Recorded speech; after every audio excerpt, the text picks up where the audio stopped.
So he's reminding them of that just by saying, I am the light of the world. And that's his first invocation of I am. Now, for added stress, ego ime hon. I am the being. I am the pre-existing one. I am that I am. I am. I am. I am, I am, I am. Okay? I am the being. I am the one existing. So when he quotes it, he's quoting at the beginning in the proper order also. See? This is how you do it with a lot of languages, and especially Greek and Hebrew. You'll only mention the first thing in a sentence. In fact, that's how you remember Hebrew verses. That it's not by verse number or anything. It's like, what are the first couple of words in the verse? And then the rest of the verse just automatically comes to mind. That happens to me all the time. Okay? And I haven't even studied the Hebrew that much. Imagine if I knew it by heart the way the Jews had to. Same thing with the Greek. All right? Ego ime, see? First couple of words in the famous Exodus 3:14. And you know it's Exodus 3:14 because he's talking about light, which is what Moses experienced. Too much light on his face.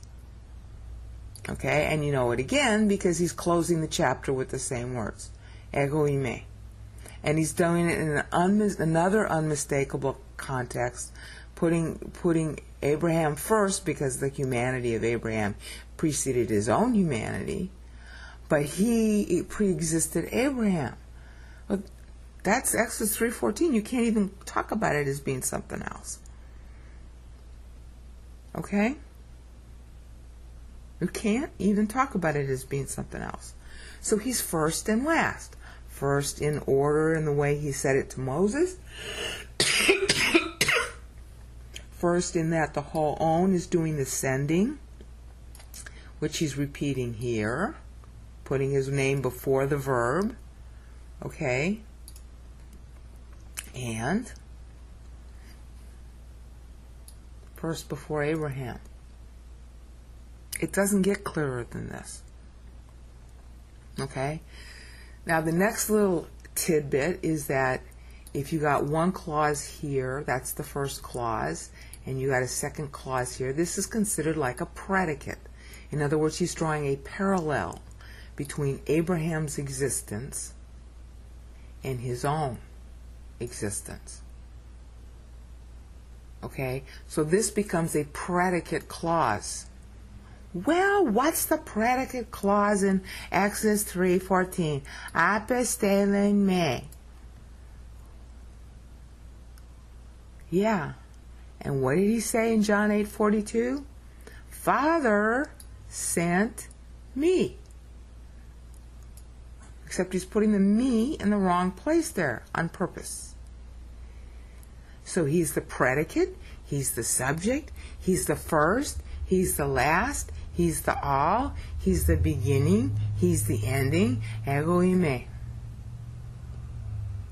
Now, as if that weren't enough, we have one more parallel. Okay, see this? Prin before Abraham Jn8. Okay. Before Abraham became, I am. Now, to understand the importance of that, we're going to have to go back to the Hebrew. So that's what we're going to do now. Exodus 3:14. Oh, this is so rich, I just want to die. Alright, let's bring up the Hebrew.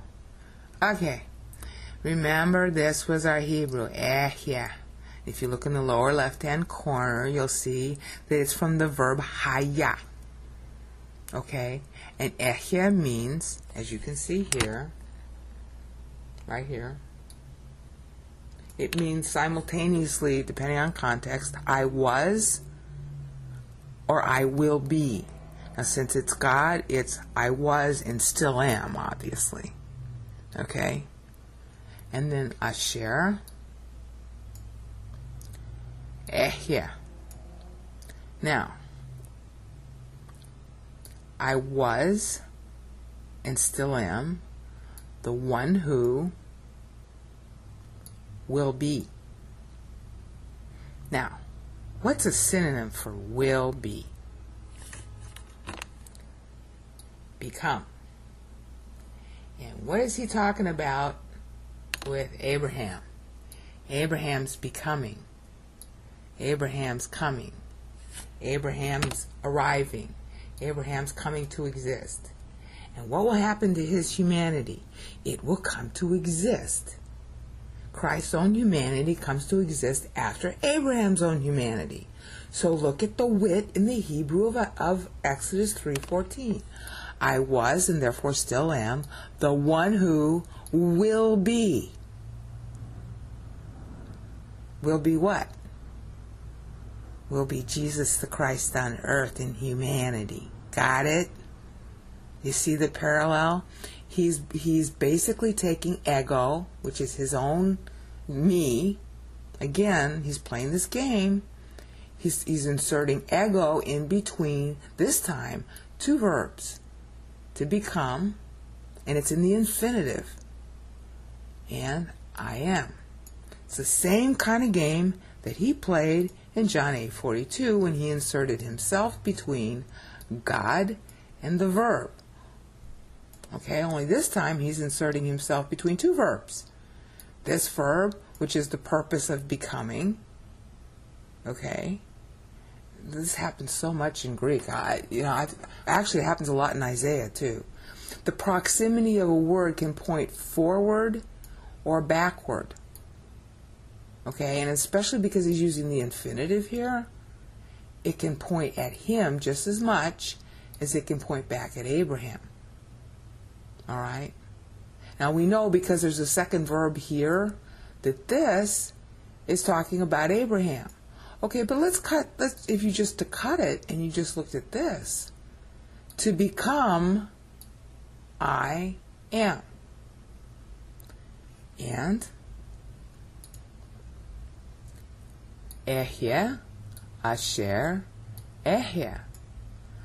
I was and still am the one who will be, will become. Okay? And as we saw, the verb haya also can mean become. And this is real important to know, because this is where you get the derivation of the sacred tetragrammaton. It's basically a concatenation of two types of verbs, haya and hawa.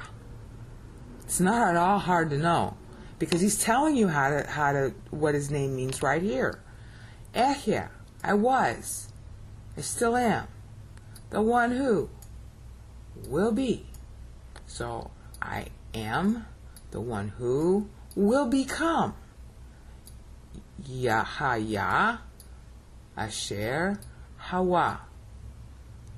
Ya Wa. Ye Hua. Ya We. I'll cover more about that in the next video. I'll draw it out for you. This is the wittiest part of it of all. Is he's claiming the whole tetragrammaton by combining ginomai here, even though it points to Abraham, sticking his name in the middle, and then saying imi, I me. Is God clever or what? Coming up next video.